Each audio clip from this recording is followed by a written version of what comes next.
Assalamualaikum warahmatullahi ta'ala wabarakatuh. Waalaikumsalam warahmatullahi wabarakatuh. Allahu akbar, Allahu akbar, Allahu akbar. Allahu akbar, Allahu akbar, Allahu akbar. Allahu akbar, Allahu akbar, Allahu akbar. Allahu akbar kabira walhamdulillahi katsira. وسبحان الله بكرة وأصيلا. لا إله إلا الله وحده صدق وعده ونصر عبده وأعز جنده وهزم الأحزاب وحده. لا إله إلا الله والله أكبر. الله أكبر ولله الحمد. الحمد لله الملك الجبار القهار. أحمده سبحانه وتعالى على نعمه التي تتوالى كالأمطار، وأشكره على كثرة فضله المضرار، وأشهد أن لا إله إلا الله وحده لا شريك له، وأشهد أن لا إله إلا الله وحده لا شريك له شهادة يثقل بها الميزان في المحشر وتنجي قائلها من عذاب النار. وأشهد أن سيدنا ونبينا وحبيبنا وشفيعنا محمدا عبده ورسوله النبي المختار، أفضل من حج واعتمر، المبعوث إلى الأسود والأبيض والأحمر. اللهم صل وسلم على سيدنا محمد المختار وآله الأطهار وأصحابه الأخيار الفائزين بالشرف الأفخر. أما بعد، فيا أيها الناس، أوصيكم ونفسي بتقوى الله، أوصيكم ونفسي بتقوى الله حق تقاته، ولا تموتن إلا وأنتم مسلمون. واعلموا أن شهركم هذا شهر ذي الحجة، شهر الله العظيم. طوبى لمن يتقي الله ويقتدي برسوله ويجاهد في سبيل الله لإعلاء كلماته. الله أكبر، الله أكبر، الله أكبر ولله الحمد. Saya selaku khatib mewasiatkan kepada diri saya pada khususnya dan kepada kaum muslimin dan muslimat hadirin salat Idul Adha pada umumnya, marilah kita tingkatkan ketakwaan kita kepada Allah Subhanahu wa taala dengan sebenar-benarnya takwa. Allah Subhanahu wa taala berfirman di dalam Al-Qur'anul Karim, "Ya ayyuhalladzina amanu taqullaha haqqa tuqatih wa la tamutunna illa wa antum muslimun." Wahai orang-orang yang beriman, bertakwalah kalian kepada Allah Subhanahu wa taala dengan sebaik-baiknya takwa, dengan sebenar-benarnya takwa, dan janganlah engkau mati kecuali kamu dalam keadaan muslim. Maka daripada itu, takwalah yang bisa membawa kita mati dalam keadaan husnul khatimah. Takwalah yang bisa membawa kita menggapai ridha Allah Subhanahu wa taala, dan takwalah yang bisa memasukkan kita ke dalam surganya Allah Subhanahu wa taala. Kita selalu mengingat Allah. Maka daripada itu, janganlah kita mengingkari apa yang telah Allah berikan kepada kita. Kita syukuri nikmat Allah yang telah Allah berikan kepada kita. Allah Subhanahu wa taala berfirman di dalam Al-Qur'anul Karim, "Wa la takfuruna billah wa kuntum amwatan fa ahyaakum thumma yumitukum thumma yuhyikum thumma ilaihi turja'un." Janganlah engkau ingkari Allah Subhanahu wa taala. Wa kuntum amwatan, kalian sebelumnya itu tidak ada. Kita berada di mana? Kita berada di sulbi ayah-ayah kita. Kemudian fa ahyaakum, maka Allah Subhanahu wa taala menghidupkan kita. Yang tadinya kita di sulbi ayah kita, kita berpindah ke rahim ibu kita. Kita berpindah ke rahim ibu kita 9 bulan. Ibu kita menanggung rasa sakit. Kemudian ketika ingin melahirkan kita, nyawa taruhannya. Bisa jadi selamat keduanya, bisa jadi anaknya yang meninggal, ibunya yang selamat. Bisa jadi ibunya yang selamat, anaknya yang meninggal. Bisa jadi sebaliknya, bisa jadi ibu dan anaknya tidak terselamat hidup di dunia ini. Fa ahyaakum, maka Allah hidupkan kita. Hiduplah kita di dunia ini. Hiduplah kita sampai saat ini. Dan alhamdulillah sekarang kita melaksanakan solat Idul Adha tahun 1443 Hijriah. Setelah kita hidup, summa yumitukum, kemudian Allah Subhanahu wa taala mematikan kita, mati kita. Setelah kita mati, summa yuhyikum, kemudian Allah Subhanahu wa taala menghidupkan kita kembali, summa ilaihi turja'un, kemudian kita kembali kepada Allah Subhanahu wa taala di yaumul qiyamah kelak, dan hidup dengan sebenar-benarnya hidup. Hakikat hidup adalah di hari kiamat. Ma'asyiral muslimin wal muslimat rahimakumullah, kalau kita teliti kembali, semuanya ini karena Allah Subhanahu wa taala. Maka jangan sampai lupa status kita sebagai hambanya Allah. Hambanya Allah, bahasa kasarnya budaknya Allah taala. Seorang hamba apabila disuruh tuannya, maka wajib dia melakukan apa yang disuruh tuannya. Allah menyuruh kita salat, wajib kita salat. Allah melarang kita maksiat, maka wajib kita tidak melakukan maksiat. Karena ingat, kita hanyalah hamba Allah Subhanahu wa taala. Pemilik kita hanyalah makhluk, dan pemilik kita adalah Sang Khalik, yaitu Allah Subhanahu wa taala. Kita lahir di muka bumi, lahir seorang anak. Kemudian bidan pun datang kepada ayahnya. Anakmu telah lahir. Apa yang disuruh bidan tersebut? Dan apa yang pertama kali yang dilakukan oleh seorang ayah tersebut? Ayah tersebut menghampiri anaknya, lalu mengazankan anaknya di telinga kanannya. Allahu Akbar, Allahu Akbar. Asyhadu an la ilaha illallah. Asyhadu an la ilaha illallah. Sampai la ilaha illallah. Kemudian dikomatkan di telinga kirinya. Dalam arti kata apa? Semenjak kita lahir di muka bumi ini, kita telah dikenalkan dengan Allah Subhanahu wa taala, Sang Pencipta kita. Kita telah diajari tauhid oleh orang tua kita kepada kita. Maka tidak layak bagi kita jauh daripada Allah Subhanahu wa taala setelah dewasa dan tuanya kita. Kita hidup di muka bumi ini 60-70 tahun. Dari awalnya kita balita tidak berdaya, sampai berdaya ketika kita dewasa. Setelah kita dewasa, kita pun menjadi tua. Kembali kita tidak berdaya kembali. Kita tidak kuat lagi untuk berjalan jauh. Kita tidak kuat lagi untuk mengangkat barang-barang yang berat. Maka daripada itu, ketika pun kita sudah tua, ingin mati, apa yang diajarkan oleh orang-orang kepada kita ketika kita ingin mati? Tetaplah kalimat Allah, yaitu bersyahadat kepada Allah Subhanahu wa taala. Diajarkan kita, ditamkini kita, asyhadu an la ilaha illallah wa asyhadu anna Muhammadar Rasulullah. Allahu akbar, Allahu akbar, Allahu akbar walillahil hamd. Ma'asyiral muslimin wal muslimat, jamaah salat Idul Adha yang saya muliakan. Di hari Idul Adha kita mengetahui tanggal 10 Zulhijjah. Kemarin kita mendengar dan kita melihat mungkin di televisi, atau mungkin kita bervideo call dengan saudara-saudara kita atau kerabat kita yang ada di Mekah. Mereka semua berada di padang Arafah, bermunajat kepada Allah, bermohon kepada Allah, tahlil kepada Allah, bertahmid, bertasbih, berzikir kepada Allah Subhanahu wa taala. Karena hari Arafah adalah hari yang Allah Subhanahu wa taala ijabahi doanya. Banyak yang berada di tenda, banyak juga jamaah haji dari seluruh dunia menunggu di Jabal Rahmah, berzikir di Jabal Rahmah, menaiki Jabal Rahmah, berdoa kepada Allah Subhanahu wa taala. Dan mereka semua tidak memakai identitas mereka. Mereka tidak memakai baju yang bagus, tidak. Mereka tidak memakai sepatu yang bagus, tidak. Mereka semua memakai pakaian ihram, pakaian yang tidak berjahit, pakaian yang tidak ada dalamannya. Semuanya sama di mata Allah. Yang membedakan hanyalah ketakwaan mereka kepada Allah Subhanahu wa taala. Ma'asyiral muslimin wal muslimat rahimakumullah. Bulan Zulhijjah sebagaimana yang kita ketahui, bulan yang amat besar.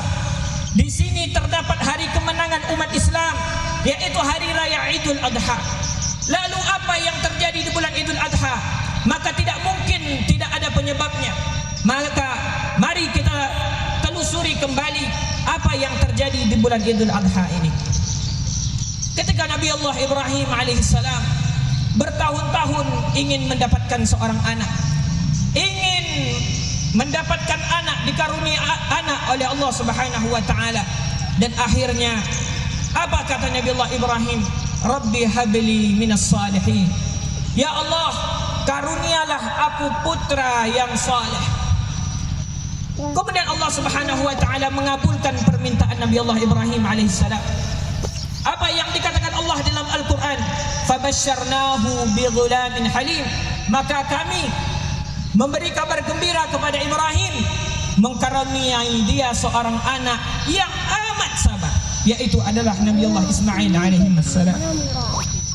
Setelah itu dikaruniai seorang anak, hidup bersama anak tersebut. Nabi Allah Ibrahim pergi ke Palestina, kemudian pergi kembali ke Mekah. Sampai ke Mekah hidup tentram damai dengan seorang anaknya dan dengan istrinya. Setelah bersama dengan keluarganya sebut, datanglah cobaan kepada Nabi Allah Ibrahim. Apa yang dikatakan oleh Allah Subhanahu wa taala? Falamma balagha ma'ahu as-sa'ya qala ya bunayya inni ara fil manami anni adbahuka fanzur madza tara. Sampai umur Nabi Allah Ismail, umurnya yang bisa berusaha bersamanya Nabi Allah Ibrahim. Apa yang dikatakan Nabi Allah Ibrahim kepada anaknya? Ya bunayya, wahai anakku yang tersayang, inni ara fil manami, sesungguhnya aku melihat di dalam tidurku, aku bermimpi, anni adhbahuka, aku memenggalmu atau aku menyembelihmu wahai anakku. Fanzur madza tara, maka apa pendapatmu? Seorang anak dihadapi dengan suatu pertanyaan, dengan suatu pernyataan dari seorang ayah yang begitu amat berat, yaitu ayahnya menyembelih anaknya. Karena mimpi daripada Nabi adalah merupakan wahyu daripada Allah Subhanahu wa taala yang harus dilaksanakan. Apakah Nabi Allah Ismail menolak tersebut? Apakah Nabi Allah Ismail mengancam balik ayahnya karena ayahnya ingin menyembelih dia? Maka jawaban yang sangat luar biasa yang keluar dari seorang anak, apa yang dikatakan Nabi Allah Ismail? Qala ya abati if'al ma tu'mar satajuduni insyaallah minas salihin, satajudni insyaallah minas sabirin. Wahai ayahku tersayang, lakukanlah apa yang diperintahkan oleh Allah Subhanahu wa taala kepadamu. Satajuduni insyaallah minas sabirin, maka insyaallah engkau akan menemuiku daripada golongan orang yang bersabar. Allahu akbar, Allahu akbar, Allahu akbar walillahil hamd. Pelajaran yang sangat penting yang dapat kita petik di sini. Setelah itu, setelah disetujui oleh Nabi Allah Ismail, kemudian Nabi Allah Ibrahim menyuruh ibunya untuk menyiapkan pakaiannya. Albisi waladaka Ismail ahsana thiyabi fa inni dhahibun bihi ila dhiyafah. Wahai Siti Hajar, hiasilah Ismail dengan pakaian yang bagus karena aku akan pergi dalam jamuan bersamanya. Fa albasathu ummuhu wa dahanat wa rajjalat sya'ra ra'sihi. Kemudian ibunya pun memakai pakaian yang bagus, menghiasi Nabi Allah Ismail dengan pakaian yang bagus, memberi minyak rambutnya, merapikan rambutnya. Fahamala Ibrahim hablan wa sikina, maka Nabi Allah Ibrahim membawa pisau yang tajam. Nabi Allah Ibrahim membawa tali dan membawa pisau yang tajam. Kemudian mereka pun pergi berdua melalui celah-celah daripada gunung-gunung yang kita ketahui semua di Mekah sana semuanya bebatuan. Kemudian mereka pun sampai ke tujuan mereka, sampai ke arah tujuan mereka yang mereka tuju. Kemudian apa yang terjadi?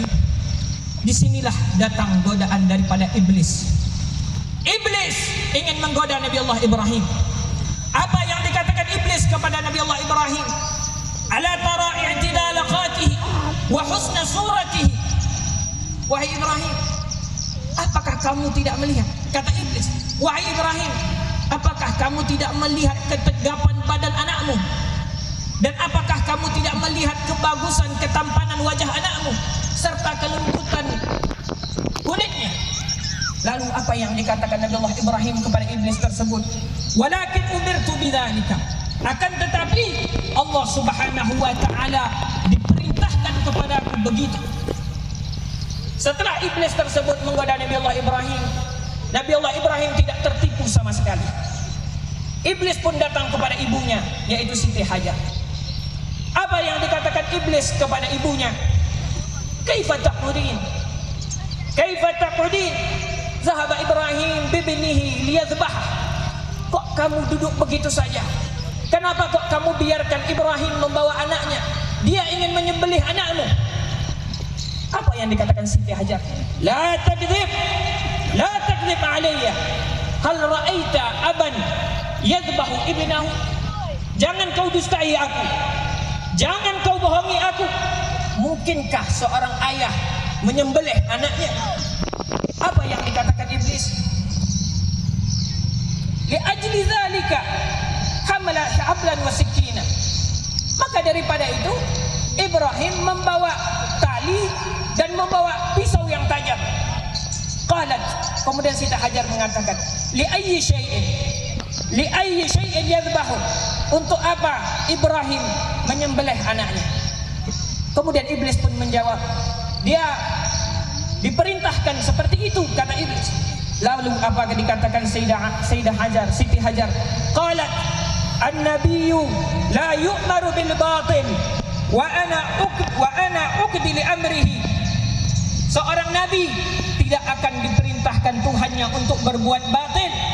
Seorang nabi tidak akan diperintahkan Tuhannya untuk berbuat batil, dan aku akan menebus perintahnya. Itu yang dikatakan Siti Hajar kepada iblis tersebut. Maka iblis tidak berhasil menggoda ibunya Nabi Allah Ismail, Siti Hajar. Kemudian ke siapa lagi dia menggodanya? Kemudian dia menggoda anaknya, yaitu Nabi Allah Ismail. Apa yang dikatakan iblis kepada Nabi Allah Ismail alaihissalam? Innaka tafrah wa tad'am wa ma'a abika hablun wa sikkinun yuridu ayyadbahak. Engkau bahagia dan masih bermain, sedangkan ayahmu membawa tali dan membawa pisau untuk membunuhmu, wahai Ismail. Apa yang dikatakan Nabi Allah Ismail kepada iblis tersebut? Sami'na wa ata'na li amri rabbi. Aku mendengar dan kami akan taati apa yang diperintahkan oleh Tuhan kami. Maka daripada itu spontan Nabi Allah Ismail mengambil batu. Setelah batu itu diambil, dilempar kepada iblis tersebut. Melihat hal tersebut, Nabi Allah Ibrahim alaihissalam mengetahui bahwasanya Allah mengabulkan apa yang didoanya kepada Allah Subhanahu wa taala. Allahu akbar, Allahu akbar, Allahu akbar walillahil hamd. Kemudian setelah mereka sampai berdua, tidak ada lagi yang menghalangi mereka. Iblis telah mereka kalahkan. Godaan iblis tidak berlaku terhadap mereka semua. Maka Nabi Allah Ibrahim pun bersiap mengeksekusi anaknya. Nabi Allah Ibrahim ketika ingin menyembelih anaknya, anaknya memberi wasiat kepada ayahnya. Apa yang dikatakan Nabi Allah Ismail? Hendaknya engkau ikat tanganku, wahai ayahku. Engkau ikat tanganku agar aku tidak bisa bergerak, hingga tidak memaksa dan tidak merepotkanmu. Dan wahadapkanlah wajahku ini ke tanah, wahai ayahku, agar nanti engkau menyembelihku, engkau tidak melihat mukaku. Apabila engkau melihat mukaku, engkau akan kasihan kepadaku, wahai ayahku. Kemudian apalagi yang dikatakan Nabi Allah Ismail? Singkapkanlah, wahai ayahku, bajumu, agar bajumu tidak mengenai percikan darahku, agar bajumu tidak mengenai darahku, wahai ayahku. Dan jika ibu nanti melihat darah yang ada di bajumu, maka ibu akan menyesal terhadapmu, wahai ayahku. Dan tajamkanlah pisaumu, wahai ayahku. Tajamkanlah pisaumu. Kemudian percepatkanlah tekanan pisau di leherku dan percepatkanlah gerakannya agar meringankanku, agar aku tidak terasa terlalu sakit. Kemudian, wahai ayahku, sesungguhnya kematian amatlah sangat pedih. Berikanlah pada ibuku bajuku. Apabila aku mati, berikanlah kepada ibuku bajuku, agar ini menjadi kenangan terhadap ibuku. Dan katakanlah kepada ibuku, sampaikanlah salamku kepadanya, dan katakanlah kepada ibuku bahwasanya supaya bersabar atas cobaan Allah Subhanahu wa taala. Dan jangan beritahukan kepada ibuku, wahai ayahku, Jangan engkau beritahukan bagaimana engkau mengikat tanganku, dan jangan engkau beritahukan bagaimana engkau menyembelihku. Dan jangan sesekali, wahai ayahku, engkau membawa seseorang anak kepada ibuku, karena apabila ibuku melihat, maka bertambah penyesalan ibuku kepadanya. Kemudian, jika engkau, wahai ayahku, melihat seorang anak yang mirip kepadaku, yang mirip denganku, wahai ayahku, maka jangan engkau pandang anak tersebut. Apabila engkau memandang anak tersebut, maka engkau akan menyesali apa yang telah engkau perbuat kepadaku, wahai ayahku. Allahu Akbar, Allahu Akbar, Allahu Akbar, walillahil hamd. Ma'asyiral muslimin wal muslimat rahimakumullah. Di sini kita lihat betapa tegarnya Nabiullah Ismail, anak kecil yang mengucapkan wasiat seperti itu kepada ayahnya. Dia tidak takut mati. Semuanya ini perintah Allah Subhanahu wa ta'ala. Masuklah kalimat yang indah tersebut ke dalam hati seorang ayah, sampai ke relung hati seorang ayah, sampai ke sanubari seorang ayah. Maka daripada itu, Nabiullah Ismail bertambah yakin bahwasanya ini semua adalah perintah Allah Subhanahu wa ta'ala. Nabiullah Ibrahim pun menyembelih Nabiullah Ismail. Ketika ia menyembelih Nabiullah Ismail, tidak sedikit pun luka di leher Nabiullah Ismail alaihissalam. Dia coba dari arah kiri, juga tidak terluka. Sampai Nabiullah Ismail mengatakan, wahai ayahku, lepaskanlah tanganku, wahai ayahku, lepaskan ikatan tanganku. Hingga Allah Subhanahu wa ta'ala mengetahui bahwasanya dia melakukan seperti ini tidak dalam keadaan terpaksa. Maka daripada itu dicoba kembali oleh Nabiullah Ibrahim menyembelih anaknya. Dari arah depan, dari arah belakang, dari arah kiri, dari arah kanan, sedikit pun leher Nabiullah Ismail tidak terluka. Tidak bisa melukai leher Nabiullah Ismail. Kemudian Nabiullah Ismail berkata kepada ayahnya, wahai ayahku, tutuplah matamu jika engkau ingin menyembelihku. Maka Nabiullah Ibrahim melakukan apa yang dikatakan anaknya. Ditutup matanya. Ketika ditutup matanya, disembelihkan kembali Nabiullah Ismail. Kemudian ketika itulah Allah Subhanahu wa ta'ala mengirim malaikat Jibril membawa kambing gibas yang besar, sehingga Nabiullah Ibrahim setelah menyembelih membuka matanya, dan ternyata yang disembelih oleh Nabiullah Ibrahim adalah kambing gibas dan bukan yang disembelih anaknya. Allahu Akbar, Allahu Akbar, Allahu Akbar, walillahil hamd. Itulah pelajaran sejarah daripada Idul Adha yang sebagaimana kita ketahui bersama. Di sini dapat kita ambil petik. Kami mengajak kepada kaum muslimin dan muslimat umumnya, marilah kita didik anak kita akan tahu kepada Tuhannya Allah Subhanahu wa ta'ala. Didiklah anak kita agar taat kepada kita sebagai orang tuanya. Didiklah anak kita agar tahu kepada Nabinya Muhammad sallallahu alaihi wasallam. Maka apabila kita mengajari anak kita semenjak dini, maka akan terlindungilah generasi-generasi yang akan datang. Maka apabila generasi yang akan datang mengetahui Allah dan Rasulnya, maka pasti negeri kita ini akan diberkahi oleh Allah Subhanahu wa ta'ala. Nas'alullah ayyutila a'marana wa ayyuwaffiqana wa iyyakum li ta'atihi wa ta'ati rasulih wa ayyarzuqna wa iyyakum rahmatahu wa ridahu wa yu'idana wa iyyakum min ghadabihi wa ni'matihi wa yudkhilana wa iyyakum fi jannatihi. والله سبحانه وتعالى يقول وبقوله يهتدي المهتدون وإذا قرئ القرآن فاستمعوا له وأنصتوا لعلكم ترحمون. أعوذ بالله من الشيطان الرجيم. بسم الله الرحمن الرحيم. إنا أعطيناك الكوثر فصل لربك وانحر إن شانئك هو الأبتر. بارك الله لي ولكم في القرآن العظيم.